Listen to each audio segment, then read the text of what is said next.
The Mesopotamian texts that refer to the inner enclosures of temples, or to the heavenly journeys of the gods, or even to instances where mortals ascended to the heavens, employ the Sumerian term mu, or its Semitic derivatives shumu, that which is a musham, or shem. Because the term also connoted that by which one is remembered, the word has come to be taken as meaning name. But the universal application of name to early texts that spoke of an object used in flying has obscured the true meaning of the ancient records. Thus G.A. Barton, the royal inscriptions of Sumer and Akkad, established the unchallenged translation of Gudea temple inscription, that its mu shall hug the lands from horizon to horizon as its name shall fill the lands. A hymn to Ishtar, extolling his ray-emitting mu, that could attain the heights of heaven, was likewise rendered, thy name is radiant, it reaches heaven's zenith. Sensing, however, that mu or shem may mean an object, and not name, some scholars have treated the term as a suffix, or grammatical phenomenon not requiring translation, and have thereby avoided the issue altogether. It is not too difficult to trace the etymology of the term, and the root by which the sky chamber assumed the meaning of name. Sculptures have been found that show a god inside a rocket-shaped chamber, as in this object of extreme antiquity now in the possession of the University Museum, Philadelphia, where the celestial nature of the chamber is attested by the 12 globes decorating it.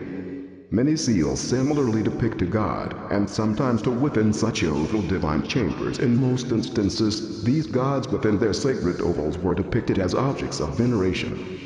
Wishing to worship their gods throughout the lands, and not only at the official house of each deity, the ancient peoples developed the custom of setting up imitations of the god within his divine sky chamber.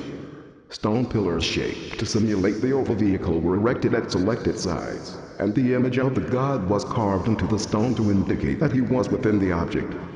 It was only a matter of time before kings and rulers, associating these pillars called stelae with the ability to ascend to the heavenly abode, began to carve their own images upon the stelae, as a way of associating themselves with the eternal abode. If they could not escape a physical oblivion, it was important that at least their name be forever commemorated.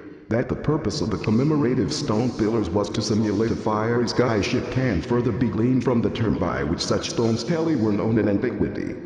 The Sumerians called them Aru stones that rise. The Akkadians, Babylonians, and the Syrians called them Aru objects that give off light. The Amaru called them Nuris fiery objects in Hebrew. Ner still means a pillar that emits light, and thus today's candle. In the Indo-European tongues of the Hurrians and the Hittites, the stelae were called Uu, a she-fire bird of stone. Biblical references indicate familiarity with two types of commemorative monument, a Y80 and a Shem. The prophet Isaiah conveyed to the suffering people of Judea the Lord's promise of a better and safer future, and I will give them, in my house, and within my walls, a Y80 and a Shem. Literally translated, this would amount to the Lord's promise to provide his people with a hand and a name. Fortunately, however, from ancient monuments called yas that still stand in the Holy Land, we learn that they were distinguished by doves shaped like pyramidions. The Shem, on the other hand, was a memorial with an oval top. Both, it seems evident, began as simulations of the sky chamber, the god's vehicle for ascending to the eternal abode. In ancient Egypt, in fact, the devout made pilgrimages to a special temple at Heliopolis to view and worship the Ben-Ben, a pyramidion-shaped object, in which the gods had arrived on earth in times immemorial. Egyptian pharaohs, on their deaths, were subjected to a ceremony of opening of the mouth, in which they were supposed to be transported by a similar Y80, or a Shem, to the divine abode of eternal life. The persistence of biblical translators to employ name wherever they encounter Shem has ignored the far-sighted study published more than a century ago by G.M. Redslob and Zecharia Sitchin Morgan Londish and Gesellschaft, in which he correctly pointed out that the term Shem and the term Shamaim heaven stem from the root word Shama, meaning that which is highward. When the Old Testament reports that King David made a Shem to mark his victory over the Arameans, Redslob said he did not make a name, but set up the monument pointing skyward.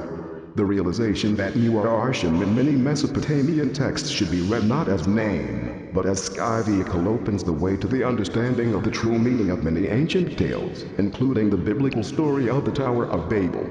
The book of Genesis, in its 11th chapter, reports on the attempt by humans to raise up a Shem. The biblical account is given in concise and precise language that bespeaks historical fact, yet generations of scholars and translators have sought to impart to the tale only an allegorical meaning, because, as they understood it, it was a tale concerning mankind's desire to make a name for itself. Such an approach voided the tale of its factual meaning. Our conclusion regarding the true meaning of Shem makes the tale as meaningful as it must have been to the people of antiquity themselves. The biblical tale of the Tower of Babel deals with events that followed the repopulation of Earth after the deluge, when some of the people journeyed from the east, and they found a plain in the land of Shinar, and they settled there. The land of Shinar is, of course, the land of Sumer, in the plain between the two rivers in southern Mesopotamia. And the people, already knowledgeable concerning the art of brickmaking and high-rise construction for an urban civilization, said, "Let us build us a city, and a tower, whose top shall reach the heavens, and let us make us a Shem, lest we be scattered upon the face of the earth." But this human scheme was not to God's liking. And the Lord came down to see the city, and the tower which the children of Adam had erected.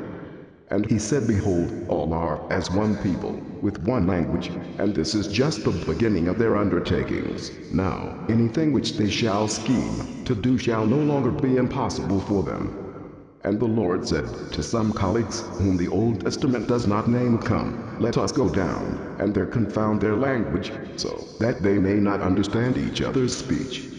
And the Lord scattered them from there upon the face of the whole earth, and they ceased to build the city. Therefore was its name called Babel, for there did the Lord mingle the earth's tongue.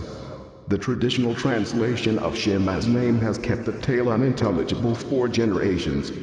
Why did the ancient residents of Babel, Babylonia, exert themselves to make a name? Why was the name to be placed upon the tower, whose top shall reach the heavens? And how could the making of a name counteract the effects of mankind scattering upon earth?